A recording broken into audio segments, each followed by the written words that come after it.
Vale, de acuerdo, que esto está, aquí está bien. Para que me acordara cómo se decía buenas tardes en euskera, Arracha León. Bueno, eh, ¿por qué en algunas civilizaciones, la idea es, ¿por qué en algunas civilizaciones es común plantear dudas sobre su origen? Es verdad que si vemos imágenes del mundo maya, del mundo inca, especialmente en el caso americano, pero también de Egipto, de otros lugares, rápidamente surgen dudas o nos aparecen en nuestra mente imágenes como estas, ¿no? Esa idea de que en realidad esos elementos del pasado pues están relacionados con mundos alienígenas, con extraterrestres, ¿no? Incluso cuando se anunciaba esta conferencia, pues me llegaba informaciones como esta, que en el caso de la zona arqueológica de Esná, en Campeche, han tenido que poner, el INAH ha tenido que poner este letrero curioso, que aquí os traigo, la foto es de Leo Reyes, que me la facilitó Ana Cervera Molina, profesoras en la universidad allí en México, y me dice, como podéis leer, pues, los mayas nunca fueron auxiliados por seres extraterrestres. Cuanto lograron se debió a su ingenio y a su trabajo. Dudo mucho que si nos refiriésemos a otras civilizaciones del pasado, pues nadie pondría en las pinturas de Lascaux o en el Partenón de Atenas, o en este caso en el Coliseo de Roma, o en la Catedral de Milán, o en la Catedral o en el Castillo de Coca, nadie pondría un cartel similar, ¿no? Nadie pondría algo parecido. Sin embargo, instituciones oficiales como el INAH se han visto obligados a tener que poner este tipo de carteles. Desde luego no es casualidad que sean las culturas originarias occidentales las que no duden de su humanidad, y sin embargo las de otros lugares, de espacios periféricos, de otros, podemos decir, periféricos al mundo occidental, claro, o de otras civilizaciones no europeas, pues aparezca esa controversia o esa duda, ¿no? ¿Cuáles son los objetivos de esta charla?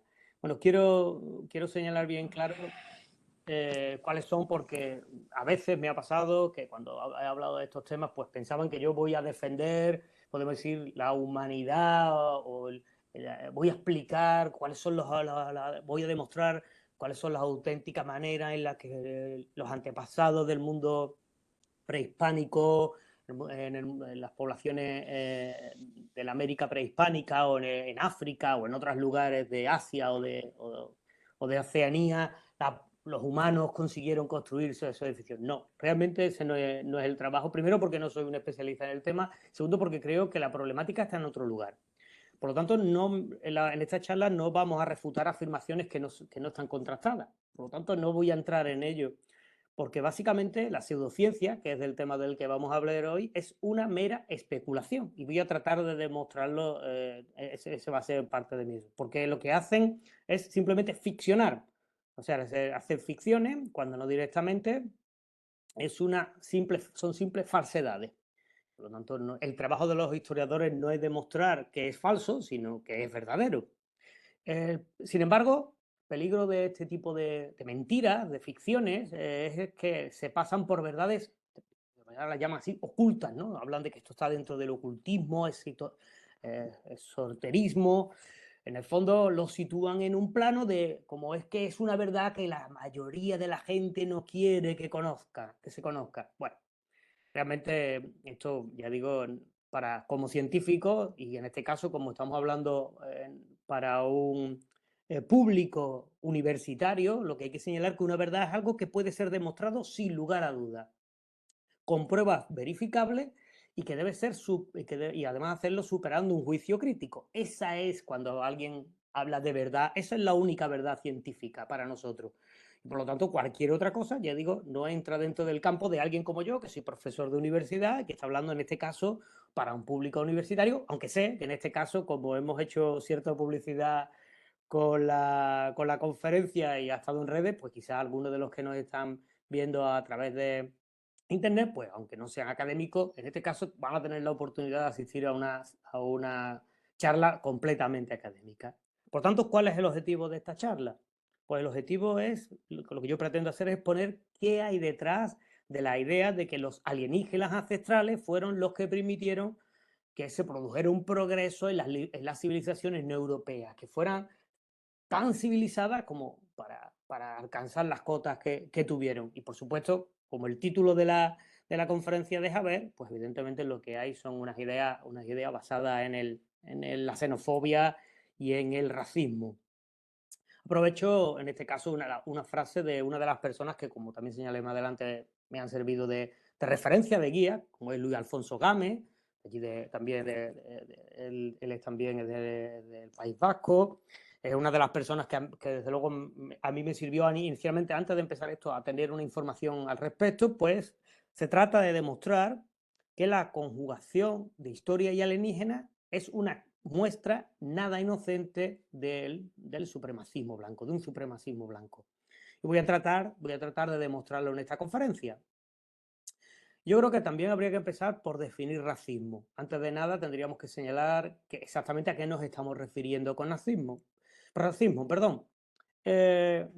Podríamos utilizar diferentes diccionarios, pero yo creo que quizás lo que nos interesa ahora es una definición actual y social de lo que es desde el punto de vista de las relaciones internacionales actuales, de lo que es podemos decir, la sociedad contemporánea, que es el racismo. Y he decidido irme a lo que dice las Naciones Unidas, el NUR, en este caso, al respecto de qué debe considerarse como racismo. Y habla de 4 tipos de racismo. Está el racismo aversivo, el simbólico, el etnocentrista y el biológico. El aversivo es el que mostramos muchas personas en principios que no nos consideramos racistas en nuestra vida diaria, sin embargo, preferimos marcar distancia o prefieren marcar distancia con otras personas, cuando una demostración de falta de empatía por aquel que es diferente de nosotros. Es ese que habitualmente nos hace ver con tranquilidad las noticias, no sé, pues de cuando no sé, hay un terremoto, por señalar algo, un terremoto en Turquía y pasamos por encima de la noticia, y sin embargo, si el terremoto en Murcia, pues seguramente mostramos una mayor atención o nos parece mucho más preocupante, aunque haya habido una mínima destrucción, mientras, como estamos viendo, por ejemplo, por desgracia en el caso de Turquía, pues son miles de personas las que están afectadas. Por otra parte está el racismo simbólico, que desde un punto de vista general aboga por el derecho a la igualdad, porque todos tenemos los mismos derechos, pero en algunos ámbitos, en otros no. Y, por ejemplo, es en el caso aquel en el que se considera que sí, todas las civiles, todos los pueblos tienen derecho a vivir, pero cada uno en su sitio. Me acuerdo de cuando éramos pequeños, eso de que los amarillos con los amarillos, los rojos con los rojos, los negros con los negros, ¿no? En fin, es como aquel que trae en una familia, aparece de repente un hijo o una hija con una pareja que es de etnia gitana, por ejemplo, y hasta ese momento los gitanos no te importan o te parece muy bien, pero si ya en casa yo no los quiero, ¿no? De acuerdo, ese es ese tipo de racismo. Pues está el racismo etnocentrista, ya entramos en el campo de lo que vamos a tratar nosotros, que es aquel racismo que considera unas culturas o civilizaciones se consideran superiores a otras culturas y que consideran que esas culturas que son inferiores deben someterse a las que son predominantes. Y ya por último está el racismo biológico, que es el más antiguo y el más simplista, por desgracia también, a veces uno de los que tiene más fácilmente aceptación, que es el que se considera que una raza es superior a las demás, que por lo tanto las demás, pues, como inferiores, pues pueden ser explotadas. Bueno, estas son las ideas sobre el racismo que vamos a tratar, sobre todo, ya digo, básicamente casi el tercer racismo sobre el que vamos a tratar, sobre el etnocentrista, ya digo, pero tocaremos en alguna medida algunos de los otros. Hay que señalar una salvedad, y creo que también es importante. Como habéis visto, incluso he utilizado en algunos casos la primera persona del singular y a veces las del plural. Y es que en el fondo todos somos en algún momento racistas, porque es una reacción, por desgracia, es una reacción biológica que tenemos ante lo desconocido, ante lo extraño. Pero ¿dónde está la diferencia entre alguien al que podemos acusar de racista y a otro en el que podemos tener ideas de ese tipo, pero realmente a lo mejor no lo somos? Pues la diferencia es que si bien podemos ser inconscientemente, dejarnos llevar por ese tipo de sentimientos, por esas, podemos decir, cuestiones irracionales, actuamos para reprimirlo y sobre todo reaccionamos ante esos estímulos irracionales. Es decir, nos plantamos ante ellos y no nos... Es como cualquier otra cuestión civilizada. Si vivimos en sociedad, pues si nos apetece hacer nuestras necesidades, pues evidentemente nos reprimimos y lo hacemos en unas condiciones que estén aceptadas socialmente. Bueno, pues de esta manera, si alguien expresa ideas de estas, pues nos está expulsando directamente su basura, sus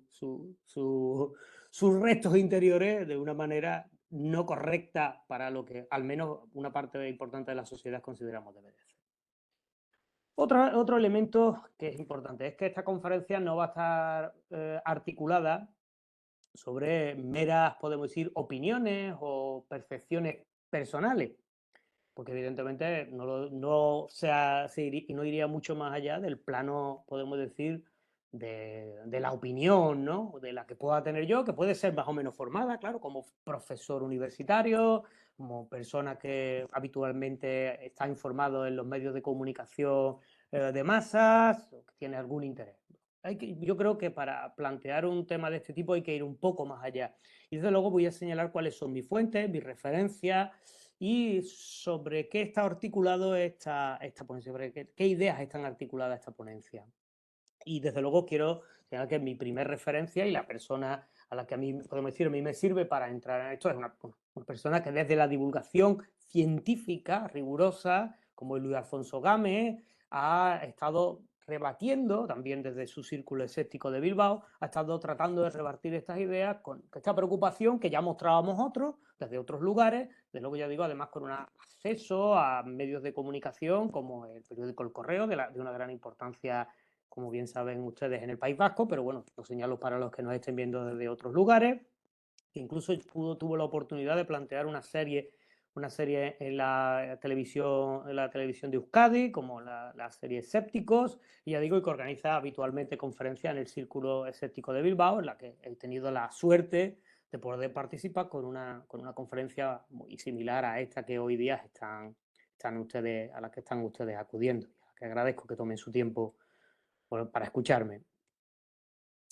Otro personaje que en este caso tiene más que ver con podemos decir, con mi trayectoria personal, alguien que he seguido podemos decir, en los medios de comunicación a lo largo de mi vida, ha sido Manuel Toaria. Es un físico que además es periodista, que se ha dedicado a la divulgación científica con una gran relevancia pública, sobre todo en los años 90, en los 2000. Hoy día ya es una persona...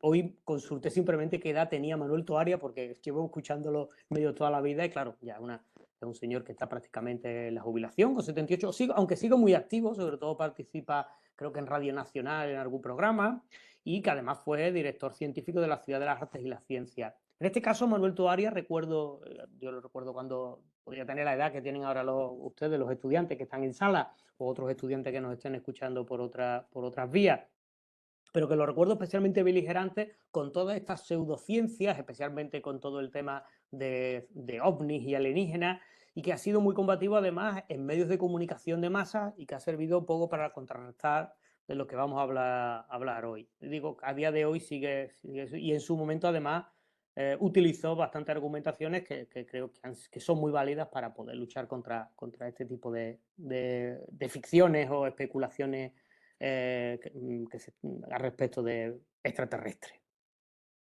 Yéndome también al marco internacional, pues he estado, podemos decir, utilizando, retomando como referencia los trabajos del antropólogo y periodista Jason Colavito, que a nivel internacional es una de las personas de máximo prestigio al respecto de la crítica a estas, podemos decir, informaciones pseudocientíficas.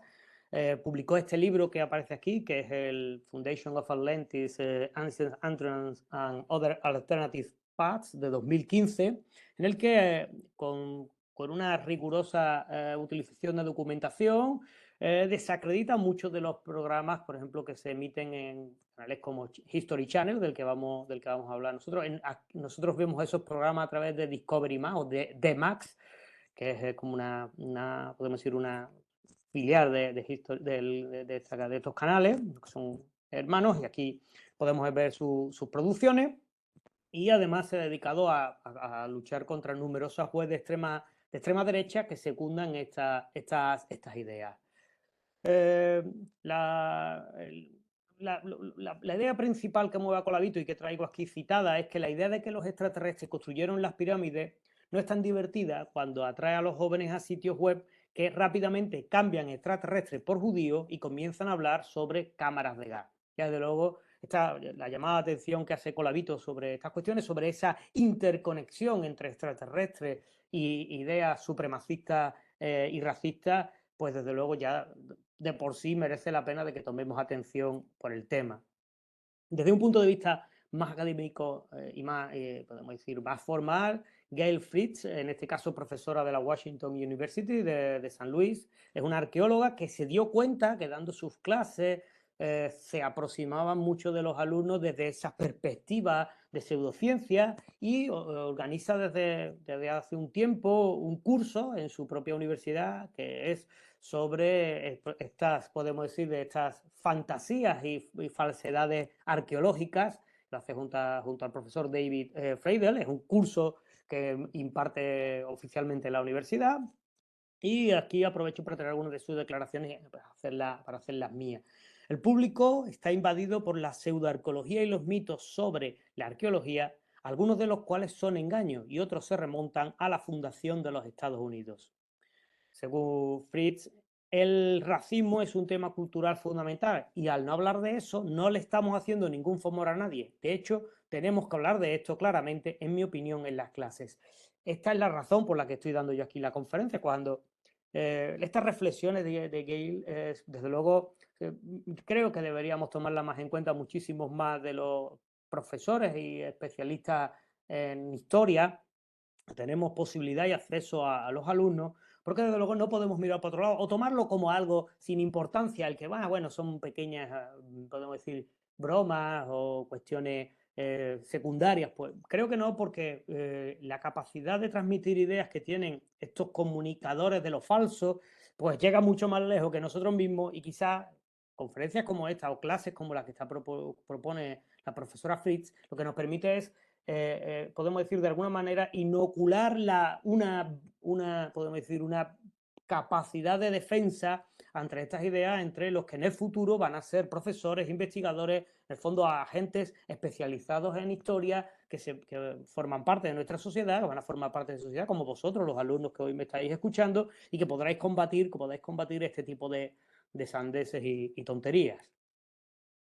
Otro especialista es un investigador de la Universidad de Witwatersrand, de Sudáfrica, es un francés, de Juliette Benoit, que es un arqueólogo y que ha publicado algunos artículos a este respecto, preocupado por la misma razón. En este caso aquí señalo uno en el periódico The Conversation, que es lo que hay detrás de las teorías racistas en cuanto a la arquitectura africana y que evidentemente estas teorías lo que están perpetuando es que solo los europeos eran capaces de tener un desarrollo civilizatorio propio, mientras que el resto de culturas y civilizaciones necesitaban de ayuda. Es ese viejo difusionismo, pues ahora es el difusionismo, pero de los extraterrestres.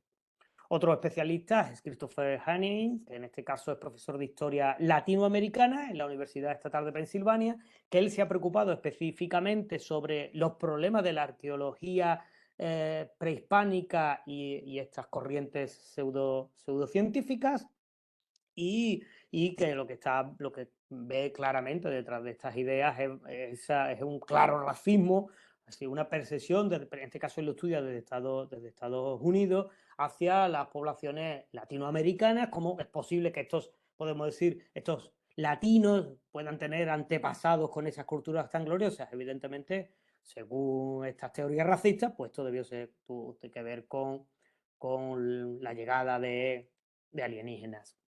Una chica joven que también se está dedicando a esto, quizás sirve como ejemplo para vosotros, para animaros también a trabajar en esto, es Stephanie Hanhofer, que está en la Universidad de Alberta, en Canadá, y que su tesis directamente la está haciendo sobre estos temas y que considera que la arqueología especulativa es muy útil para el nacionalismo blanco porque arroja dudas sobre los logros de las comunidades africanas o negras o indígenas, abriendo la posibilidad de reescribir su propia historia a través de la lente del poder blanco. Es decir, solo pueden hablar de su pasado a través de una perspectiva blanca. Perdón, aquí estamos. Existen otros especialistas, no voy a seguir solamente señalar porque algunos son bastante conocidos, por ejemplo, Morgan Kressel, que es un arqueólogo de la Universidad de Paul, o Robert Cargill, que en este caso es un especialista en estudios religiosos y que se ha encontrado con esta misma problemática al enfrentarse en clase a los estudios de religiones. La profesora Salima Ikram, quizá le suenan a algunos de ustedes, por el hecho de que suele participar en documentales, o una gran especialista en mundo egipcio y que se ha encontrado desde la Universidad Americana del Cairo con este mismo problema.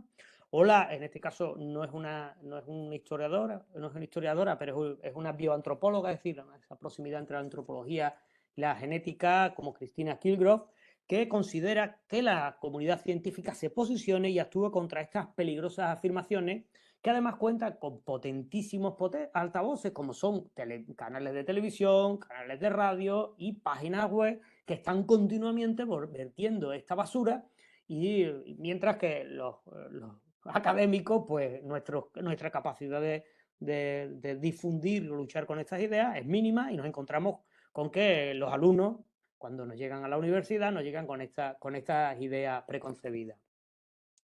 Además, por supuesto, hay organizaciones sociales que están además llamando la atención, perdón, ahora voy aquí, sí, como en este caso Southern Poverty o Law Center. Esta es una organización norteamericana que ha denunciado directamente las ideas conspiranoicas en torno a la arqueología y la extrema derecha, señalando explícitamente a History Channel, que creo que no me va a contratar para que haga un documental con ellos, porque considera que se está tergiversando la historia. En este caso ellos denuncian el caso de la historia prehispánica, e incluso la History Channel ha apoyado a sociedades secretas, dándole una voz, como de los Caballeros del Círculo Dorado. Prometo que yo me enteré de esta organización cuando empecé a hacer este estudio, que es una organización de sureños ricos que están financiando la idea de crear un imperio esclavista panamericano. Ahí es nada.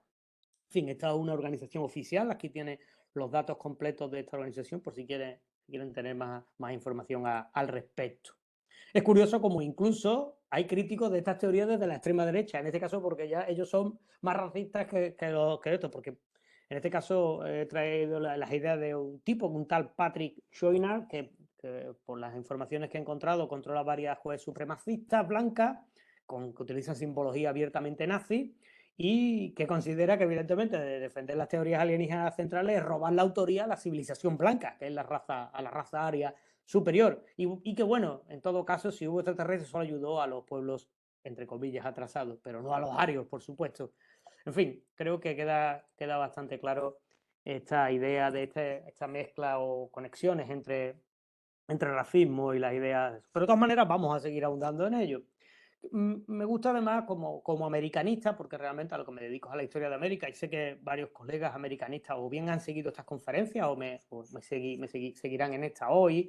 Es que esto está muy relacionado, por ejemplo, como a la necesidad que hay en algunos ámbitos de demostrar que hubo descubrimientos anteriores a la llegada de Colón a América, o la llegada de los españoles en 1492, de los europeos en 1492.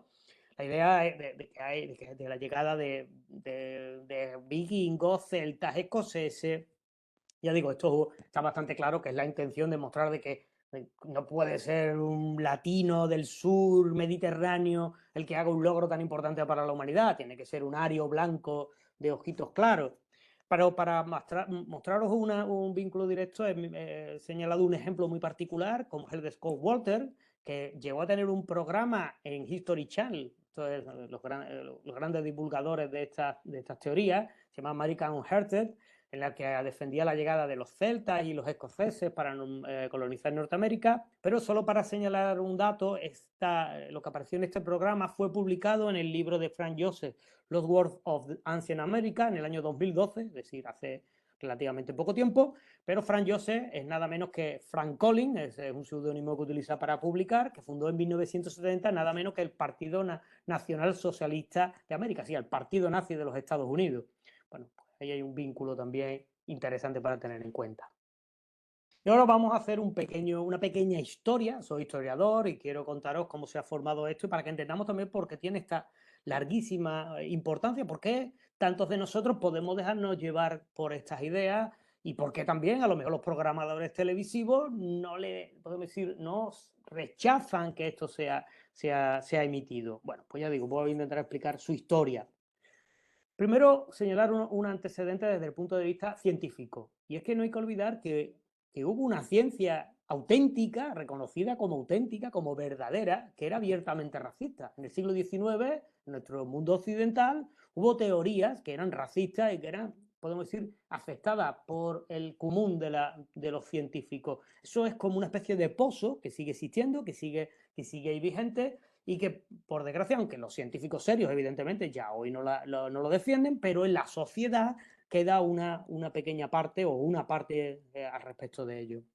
Primero hay que señalar que hay unas raíces, evidentemente, en el evolucionismo de Charles Darwin, aunque Darwin no fue nunca racista en sí mismo, sus ideas no eran racistas, quiero dejarlo bien claro, pero sus ideas sí fueron utilizadas para ello, porque en su planteamiento de la selección natural, él señaló que había diferentes ramas que evolucionaban hasta aparecer nuevas especies. ¿Sabes? Podemos decir, en líneas generales es la idea evolucionista de Darwin. Esto fue aprovechado para otros para crear, sobre todo lo que es conocido como el darwinismo social. Digo, padre es Herbert Spencer, una idea que ha tenido una vigencia muy fuerte hasta, pues yo creo que hasta hoy día, que es una interpretación de que la selección natural es parte, podemos decir, de la supervivencia de más apto. Y esto también está visto desde el punto de vista de las civilizaciones. Esto, por tanto, esto lo que marca es una visión unidireccional y progresiva de la historia, que no es más que una interpretación que está ampliamente aceptada, pero que no significa que sea real. Es decir, no hay nada que de verdad en la historia nos haga pensar que hay podemos decir, una línea unidireccional. Es una interpretación simplemente. Esto es lo que permite a algunos, desde luego, considerar que si Occidente ha estado en la cima de la civilización, en realidad habría que señalarlo hasta finales del siglo XX. Ahora se podría cuestionar esto, desde luego, y habría unos peligros en el futuro al respecto de que estas ideas las cogieran, igual que los blancos, pues otras nuevas civilizaciones, otros nuevos grupos humanos. Situar la raza blanca como curven evolutivo significaba que todos los demás eran eslabones atrasados de los que la civilización superior tenía derecho a aprobarse. Esto tiene además unos vínculos, podemos decir, religiosos muy potentes, podemos decir, un mesianismo muy claro, es decir, una idea de un pueblo elegido que tiene derecho a imponerse sobre los demás porque, podemos decir, es el que Dios lo ha situado en esa situación. Esto evidentemente va a llevar a un racismo científico y racionalista que va a servir para la justificación de la creación de los diferentes imperialismos y colonialismos en el siglo XIX y primera mitad del siglo XX. Y evidentemente, como digo, que podemos decir, las sociedades blancas tienen derecho, entre comillas, a explotar a los pueblos, también entre comillas, inferiores.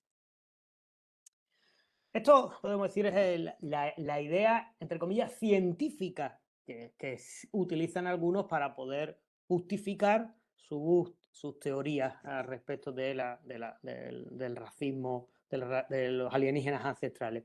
Pero yo también, en este caso, esto también a los que me estáis viendo a lo mejor por segunda o por tercera vez, quizás, estas son algunas de las novedades que he decidido introducir. Bueno, ¿de dónde viene este interés por los marcianos, no? ¿Y cuál es la relación por la historia? He puesto marcianos entre comillas, porque como veremos no siempre fueron marcianos, por extraterrestres, pero finalmente fueron marcianos. ¿Y dónde está ese, podemos decir, cuál ha sido la trayectoria al respecto de ese interés por estos pueblos?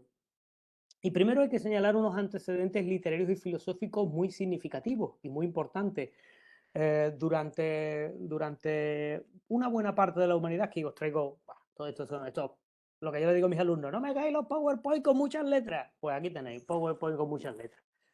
Como decía el otro, haz lo que digo, pero no lo que yo hago. Bueno, permitirme la broma.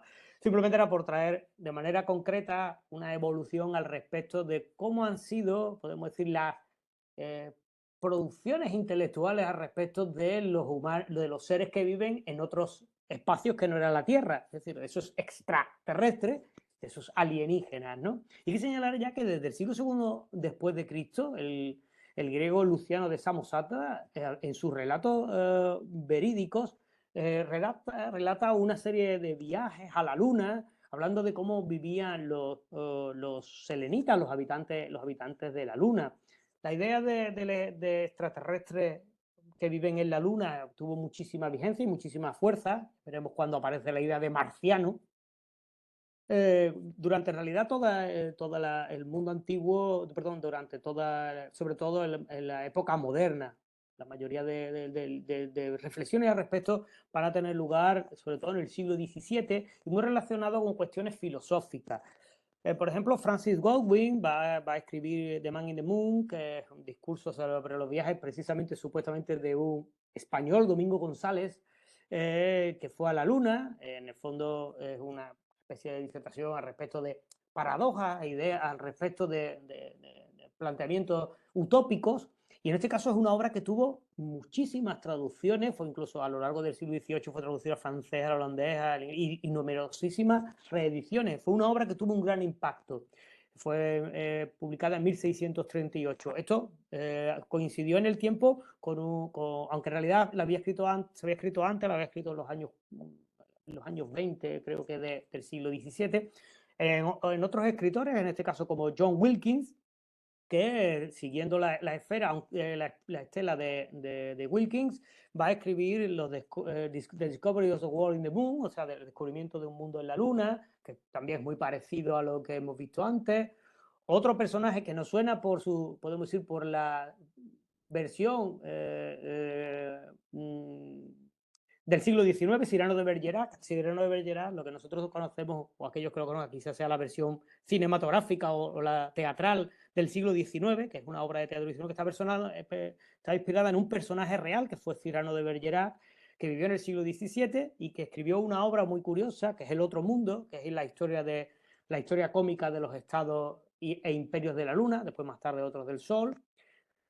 También una mujer, Marie-Antoine Robert, que va a publicar el viaje de Leroy Seton entre los 7 planetas, en el que va a hablar de civilizaciones que están por los 7 planetas del sistema solar, o quizá también es bastante conocido, Las aventuras del barón Munchausen, de Raspen, que se publican ya en 1785.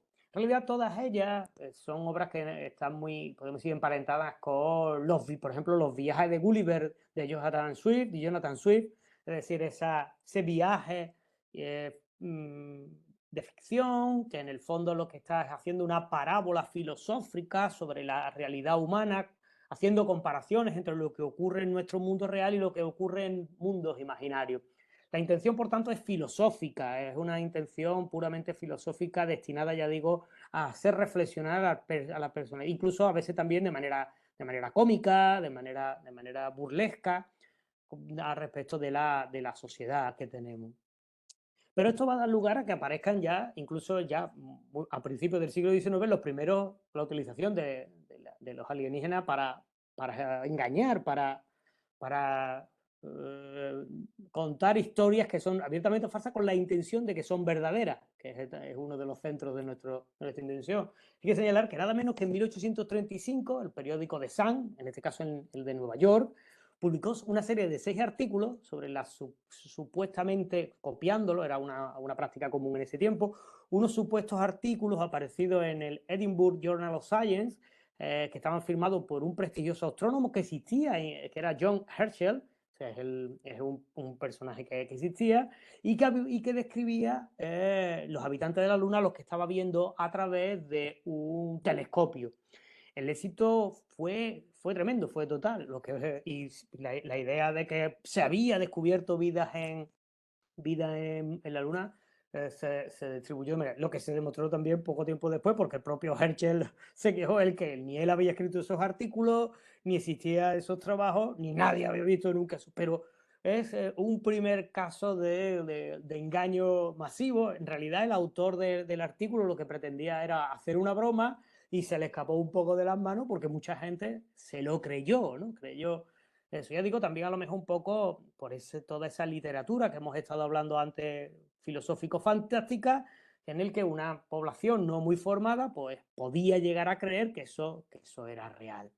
Desde luego ya estaba creado el sustrato para que algunas personas vieran un filón, para que descubrieran elementos religiosos al respecto de esto, claro, porque nosotros tenemos en nuestras culturas terrestres una vinculación con el espacio celeste de tipo religioso, mayoritariamente. Nuestros dioses, en la mayoría de nuestras civilizaciones, están normalmente en el cielo, o una parte de nuestra deidad está en el cielo, y por lo tanto ese vínculo entre religión y habitantes que viven fuera de nuestro planeta, pues estaba ahí a llegar. Y quizá una de las religiones que después ha trascendido, que ya tiene más importancia, ha sido la de los mormones, que surgen en los Estados Unidos y que tienen la idea de que su Dios proviene de un planeta llamado Kolob, y que implícitamente significaba que todos los humanos estaban hechos a imagen y semejanza de un ser extraterrestre.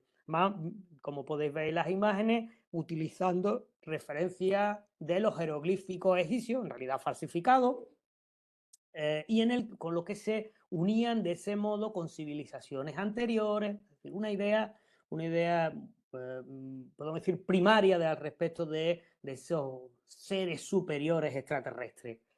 El primero que va a hablar de una teoría alienígena ya directamente racista, ya basado en ese darwinismo social, en esas ideas que se estaban fraguando en el siglo XIX, va a ser Ignacio Loyola Donnelly. En este caso, Ignacio Loyola era de origen irlandés, que vivía en Estados Unidos, que va a publicar un libro en 1882 que es sobre Atlantis, el mundo antediluviano, y en el que elabora una idea en el que esa civilización de Atlantis era una civilización superior que había difundido su tecnología por el mundo, y aunque no hablaba de astronautas ancestrales ni extraterrestres ancestrales, sentó las bases de la idea de que surgiera esa idea de una cultura superior que extendió podemos decir, su civilización por el resto del mundo. Uno de los datos interesantes es que lo mezclaban con un mito del pasado, como es el mito de Atlantis,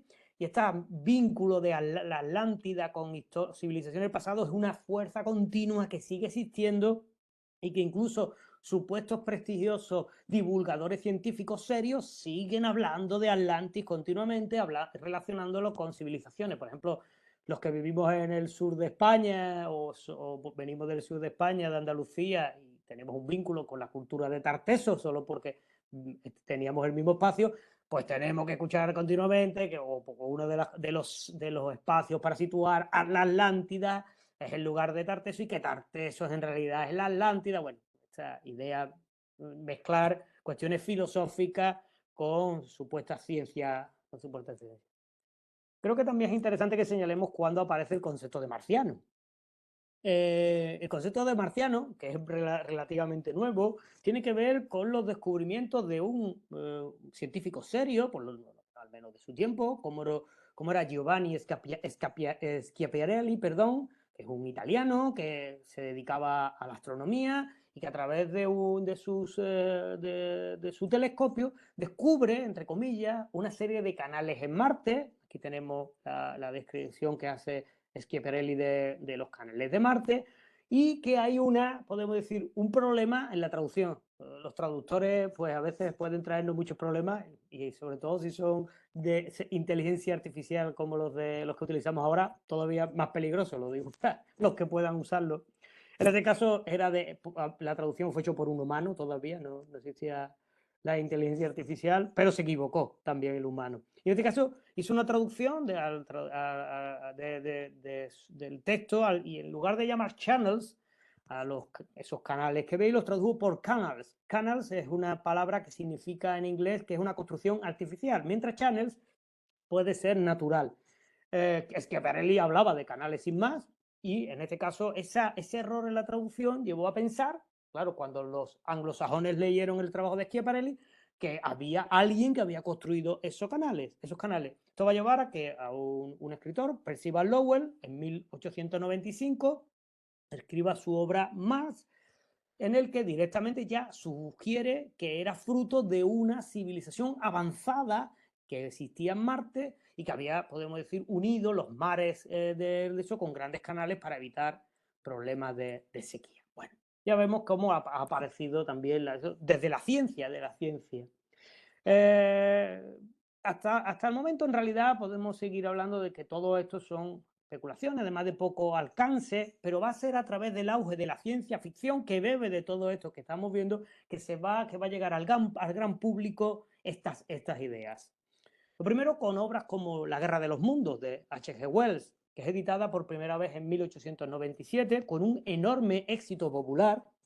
Y como vemos, este éxito popular tiene que ver con ese sustrato de obras que ya se venían publicando en Europa desde el siglo XVII y que en este caso Wells lo que escribe es una novela de ficción, no en ningún momento trata de hacerlo pasarlo como algo real, sino una novela de ficción, de diversión, entre comillas, para hablar de una civilización marciana que es avanzada tecnológicamente y que ataca la Tierra, ¿no? Que viene a atacar la Tierra. Esa es la idea de Wells. En ese mismo sentido, pero con menos éxito evidentemente que Wells, Gareth P. Service publicó la novela La Conquista Edison, La Conquista de Marte por Edison, que ya digo, en este caso es también hablando sobre esas civilizaciones marcianas pero en este caso con el primer vínculo entre estos marcianos y la creación de culturas en el pasado, porque lo que señala Edison es que la Gran Pirámide de Egipto había sido construida por marcianos gigantes que habían llegado desde ese planeta y habían construido. Por lo tanto, ahí tenemos, ya tan pronto como en 1898, esa idea de que las pirámides de Egipto estaban construidas por marcianos. Bueno, lo que vemos claramente es que a finales del siglo XIX se había establecido el vínculo entre alienígenas y pasado, que era algo que no había existido hasta el momento, en ese momento. ¿Cuál fue el siguiente paso? Y que es cuando empieza, podemos decir, a situarse en un marco que es, podemos decir, más peligroso, porque hasta este momento no pasaba de ser podemos decir, unos ejercicios de narrativa de ficción, sin mucho más que eso, incluso alguna broma que había trascendido y que había dado lugar a esto, o bien a religiones que, depende de quién, pues también pueden ser en algún caso una broma. Bueno, pues ya digo, el siguiente paso fue hacerlo pasar por científico. Y es cuando aparece la obra inicial, seminal, para todo estas, podemos decir, pseudociencia relacionada con los extraterrestres y con los alienígenas. Y es Charles Ford. Charles Ford publica en 1919, tan pronto como esto, es un libro que es llamado El libro de los malditos, The Book of the Damned.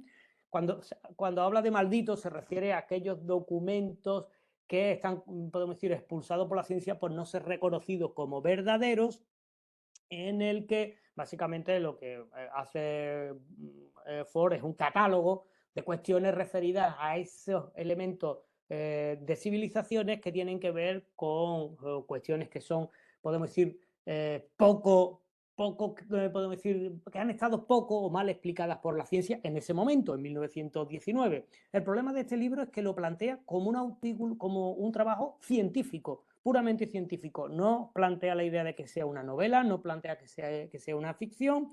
Y en este libro se desarrolla la idea de que los logros de las civilizaciones anteriores, las civilizaciones antiguas, en su mayoría son huellas del paso de extraterrestres por la Tierra, sobre todo de estas civilizaciones no europeas. Ya digo, por lo tanto, en Charles Ford encontramos el origen, que van además del que van a beber la mayoría de los que voy a ir nombrando ahora. Otro elemento importante que tiene que ver también con ese racismo es el desarrollo del esoterismo nazi, que en realidad es un esoterismo racista alemán que venía forjándose desde mediados del siglo XIX, que evidentemente a principios del siglo XX con la capacidad de propaganda del régimen nazi pues se va a multiplicar. Y en este caso, como bien sabemos, los nazis creen que hay una raza superioraria que tiene derechos sobre las demás razas, y esto lo va a tratar de sustentar de manera científica histórica. Incluso crea una institución que es Ahnenerbe, que es una institución destinada a buscar reliquias históricas de esa raza superior, sobre todo en áreas indoeuropeos. Los van a buscar pues desde el Tíbet, los van a buscar en diferentes lugares de Europa, los van a buscar en África, y que van a tratar de buscar, por ejemplo, lazos del mundo celta con la Atlántida, es decir, es un poco lo que sí tiene, ya digo, es una organización que va a tener una importante financiación y que sirve, ya digo, para sustentar ideas de supremacía racista aria. Ahí ya vemos que creo que hacia mediados del siglo XX está más que claro este vínculo. Lo que sí no está tan claro es el caso del mundo extraterrestre. Pero yo creo que es interesante que nos situemos también en historia, en el marco histórico, perdón, y ahí señalar el famoso incidente de Roswell, que es el que podemos decir es el punto en el que arranca de manera, podemos decir, general en la población de los Estados Unidos y después por la capacidad de transmisión de información que tienen los medios estadounidenses al resto del mundo, al mundo occidental sobre todo. Como bien sabemos, en el año 1947, un objeto volante no identificado, que es como un UFO, que es como lo denominan las autoridades norteamericanas, se estrella cerca de Roswell y en realidad ese disco volador era un globo meteorológico convencional. Ahora que justo en estos días estamos teniendo un incidente similar, pues podemos imaginar lo que pudo significar para los años 70 aparecer un globo de ese tipo. Hemos visto ahora el de China en los Estados Unidos y en América Latina, pues imaginemos lo que pudo significar en ese momento, donde había menos conocimiento y que hubo, pues decir, una confusión al respecto de lo que era. Es decir, esta confusión va a hacer que rápidamente empieza a difundirse la idea de que en realidad era una nave alienígena y que el gobierno norteamericano no quiere contar nada al respecto de ello. En el fondo también es interesante que se tenga en cuenta porque como podemos ver en la parte de la noticia, no sé si se ve mi puntero, espero que sí, la parte izquierda inferior, en ese mismo momento también se está teniendo mucha idea con el problema de la situación de lo que está ocurriendo en Europa después del final de la Segunda Guerra Mundial, de la división entre bloques que se está constatando a partir precisamente del año 47, 46, 47 y sobre todo ya en el año 48, la división de bloques y esa importancia de la presencia de un enemigo como es el bloque soviético frente al mundo capitalista. Y ya digo, coincide en el tiempo y por supuesto esto nos ayuda a entender también por qué también hay una parte de a lo mejor de las propias autoridades norteamericanas que les interesa distraer la información hacia otras visiones o hacia otras cuestiones. Lo que sí sabemos es que el fenómeno ovni irá creciendo tras Roswell y empezará a desarrollarse, ya digo, en esa conjunción de la Guerra Fría, la idea del concepto de marcianos en Occidente, esa idea de marcianos. ¿Y por qué marcianos? Entre otras cuestiones porque va a servir para hacer una metáfora respecto de ese conflicto en el que se está en ese momento el mundo, del bloque occidental frente al bloque soviético, frente occidental frente a los rojos, al mundo soviético. Y claro, ese miedo a la llegada del peligro rojo, del planeta rojo, desde luego evidentemente podía servir para ayudar a crear también esa conciencia de peligro, y ya digo, además a través de un elemento como el de los ovnis, los alienígenas, y bueno, ya digo, en un momento en el que se está desarrollando los satélites, el Sputnik, los primeros viajes alrededor de la Tierra, el viaje de Yuri Gagarin, y además en un momento además inicial en que los Estados Unidos van a la cola de lo que está ocurriendo y es quizá pues una manera de llevar la información de otra manera al gran público norteamericano y es la idea de esos extraterrestres que vienen del planeta rojo. Esto va a dar pie a que esas ideas de extrema derecha de las que ya estamos hablando, esas ideas racistas que se habían difundido desde la Alemania nazi, que tuvieron un importante reflejo en los Estados Unidos en los años 40, que a veces se nos olvida que hubo un movimiento nacionalsocialista muy potente en todo el mundo, no solo en Alemania, incluidos los propios Estados Unidos, pues que estos elementos de ultraderecha aprovechen esta situación de enfrentamiento de bloques para situar sus ideas y aparece sobre todo algunos ocultistas. Aquí os traigo a William Dudley Pelley, que es uno de los máximos difusores del tema OVNI en los años 60, que era uno de los representantes del ocultismo en los Estados Unidos y que además se declaraba abiertamente fascista. Aquí lo vemos disfrazado en un encuentro del Ku Klux Klan en los Estados Unidos, la portada de este libro de Scott Bigman. Bueno, pues ya digo, él era uno de los máximos ideólogos y además va a tener a un importante discípulo como es George Hart Williamson, que va además unir a estas ideas de la presencia de extraterrestres a ideas antisemitas, sobre todo unas ideas claramente antisemitas y también antipoblación de origen africano, puro racismo. También hubo pronto un vínculo entre ovni y religión. En este contexto aparece el libro Dianética, la ciencia de Hubbard, que es la ciencia moderna de la salud mental, con un nombre en principio científico, pero que en realidad no es más que, podemos decir, entre comillas, Biblia de los cienciólogos, que establecen la idea de que los humanos en realidad eran entes insertos en cuerpos por un líder alienígena que era Xenu hace miles de años, hace millones de años. Es decir, que la humanidad, realmente la inteligencia de la humanidad tiene que ver con una presencia extraterrestre. Como bien sabemos, la cienciología ha tenido muchísima fuerza en Estados Unidos porque entró con fuerza en Hollywood y algunos actores de Hollywood, quizá el más famoso es Tom Cruise, también John Travolta, otros de este tipo, entraron, por lo menos durante un tiempo estuvieron en siguiendo esta religión. Aquí vemos, por ejemplo, al propio Tom Cruise en Madrid, en un acto de la cienciología en España. Bueno, ya digo, es una religión con una fuerza bastante importante en el que unía la idea de extraterrestres y voy adelantando porque creo que llevo ahora 45 minutos, voy a ir, no sé, creo que tenía una hora y pico, 2 horas, no sé, bueno, si no, siempre le quedará a Óscar o a Ana llamarme la atención. Vamos a entrar ahora en cómo se va a ir concretando ideológicamente estas ideas racistas y ahora ya con un sustrato, entre comillas, intelectual en los años 60. Hay que señalar también el contexto histórico en el que se va a producir. Primero, en un auge de los movimientos contraculturales, es decir, hay una ruptura con la cultura tradicional, con los elementos comunes y hay una idea de que hay que establecer nuevas ideas, nuevas religiones, nuevos principios sobre los que establecer nuestra sociedad. Es ese movimiento, por ejemplo, que estaba caracterizado por el movimiento hippie, por el movimiento del rock, es decir, esta idea de la ruptura con el pasado. Es también el tiempo de la descolonización, en el que los grandes imperios están en una crisis, sobre todo europeo, en una importante crisis por la desaparición de sus imperios coloniales, su razón de ser de varios siglos.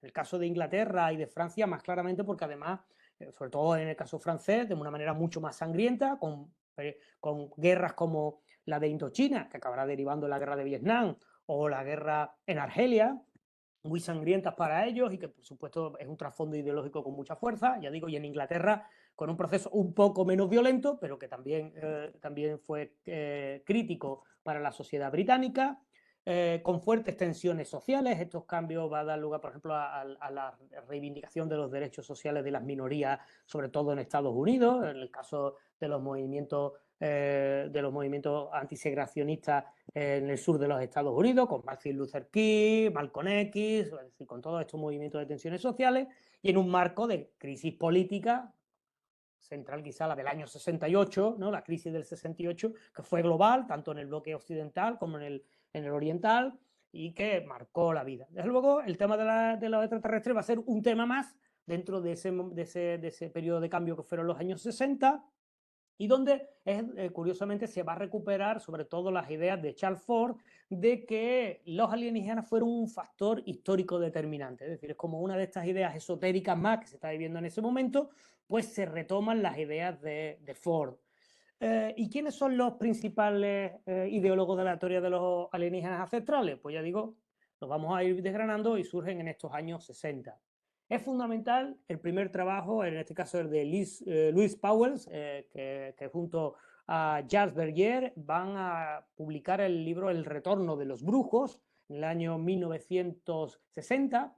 Es una obra con un gran impacto porque plantea las bases de las teorías de los alienígenas ancestrales, ya digo, basándose en las ideas de Ford, que había publicado Ford en el año 1919, con referencias también al nazismo, a los escritos de la Nerve, al esoterismo en general, y estableciendo todo eso unos vínculos. Al principio que podía haber podemos decir una cuestión. Segundo, hay que señalar los importantes vínculos de Powell con elementos de la ultraderecha en Europa.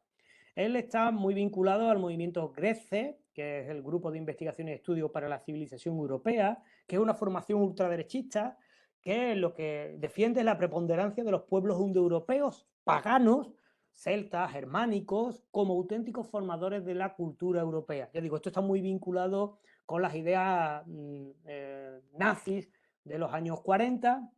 Solo para que os una idea, para buscar información sobre esta organización me tuve que ir a tiendafalangista.com para que os hagáis una idea por dónde van los tiros de esta persona, una obra que se sigue reeditando a día de hoy. Otra obra importante es la historia de los hombres después de 10.000 años, que es en este caso de Robert Charroux. En este caso es una obra sobre que explica la llegada de antiguos astronautas que formarían la Atlántida, los pueblos hiperbóreos, es decir, esos pueblos teóricamente arios y pre-europeos que habían llegado que estaban por supuesto que eran blancos, que eran rubios, de ojos claros, y que en realidad, yo digo, son el origen de los pueblos celtas. Considera, este libro lo que explica es que la civilización original en realidad se fue degradando y creando otras razas y civilizaciones que son inferiores. Eso es lo que plantea Charroux. Y desde luego también es otra de las personas que tiene un fuerte esoterismo nazi y que además influenció a numerosos seguidores. A día de hoy su libro, por desgracia, se sigue vendiendo en Amazon, como la imagen la saqué de allí. Y entramos con el personaje, podemos decir, fundamental, clave, que es el que consigue trascender al gran público. Sus obras se van a vender por millones. En Recuerdos del Futuro, que es como lo traduce en español la obra de Chariots of the Gods, en el año 1968, lo convierte en un personaje muy influyente, un personaje con una gran importancia. Señalar que es un tipo bastante controvertido. Entre otras cuestiones, Charroux lo denunció por plagio de su obra, por plagiar a la anterior. En cualquier caso, él consiguió popularizar la idea de que había una raza alienígena, de aspecto por supuesto ario, que había traído la ciencia y la tecnología a todas las tribus atrasadas del globo. Es una idea que va a mantener. Ya digo, su obra se va a vender por millones, sus trabajos se van a vender por billones, y en realidad él siempre ha negado ningún vínculo con cuestiones racistas, aunque claramente lo son, y en este caso algunos investigadores, hay un investigador que se llama Keith Fitzpatrick Matthew, que tiene un blog ahora bastante poco activo, he estado viéndolo últimamente y no sé si es que él tiene algún problema o se ha dedicado a otra cosa, que es Bad Archaeology, que está básicamente dedicado a descubrir estas malas prácticas en la arqueología, y reproduce esta frase de Hanniken, dice: ¿fue la raza negra un fracaso y los extraterrestres cambiaron el código genético mediante cirugía genética y luego programaron una raza blanca o amarilla? O sea, queda claramente hablando del fracaso de la raza, entre comillas, la raza negra como fracaso, hablando de que había que reprogramarlo. Estos son el tipo de ideas que defiende Däniken. Ya digo que fue muy conocido y tuvo una gran ascendencia a nivel mundial, como veremos también aquí en España. Otro personaje es Peter Colosimo. En este caso lo he traído porque es italiano, para que veamos cómo esto en diferentes lugares. Es uno de los creadores de la pseudoarqueología, es decir, establece un supuesto método pseudocientífico para el estudio de este tipo de arqueología. Y por supuesto vuelve a las ideas de Charroux, básicamente es otro plagiador de Charroux, aunque este tiene una formación ideológica distinta. Él se declaraba marxista-leninista, aunque en su biografía consta el hecho de haber luchado nada menos que como soldado de los soldados nazis durante la ocupación italiana, es decir, pasó al ejército nazi. Otro personaje interesante también porque uno de sus inventos ha tenido un éxito tremendo, que es Zacharias Sitchin, que es el inventor del concepto de Anunnaki, que seguramente os sonará porque es también uno que... Él, en este caso, en unas crónicas que se llama Crónicas de la Tierra, el primer volumen se publica en 1972, habla, en este caso, de la cultura sumeria, y habla de que en realidad la cultura sumeria era una muestra de esa civilización Anunnaki que luego se habría desplazado nada menos que hasta África para formar Egipto, el Egipto clásico, y por otra parte América para las poblaciones del mundo maya y del mundo inca. Por supuesto, estos Anunnaki eran totalmente blancos y con estas características y que habían elegido a la gente, sobre todo, por ejemplo, a la gente de cabeza oscura, especialmente los africanos, como esclavos por ser muy útiles como tal. Esa es la explicación. Uno de los datos interesantes es que Sitchin no tiene ni el más mínimo problema en coger las tablillas mesopotámicas, interpretarlas como les sale de las narices y hacer una traducción sin tener ningún tipo de viso científico. Y por supuesto lee en las tablillas lo que le da la gana, de que había naves extraterrestres, de que esas naves volaban por el cielo y que se construyeron las pirámides en tanto tiempo. Es un auténtico despropósito, pero tiene muchísimo éxito sus ideas, tanto que una de las teorías actuales que es más repetida, esta de Anunnakis, y que ya digo, hoy están recogidas en las Anunnaki Chronicles, que se pueden conseguir sin ningún problema para el que tenga dinerito en las grandes plataformas. ¿Quiénes son los defensores actuales de estas teorías? Porque esto que estamos hablando ya podemos decir es un poco el pasado, sus obras, como digo, se siguen vendiendo y se siguen reeditando, pero ¿quiénes son los...?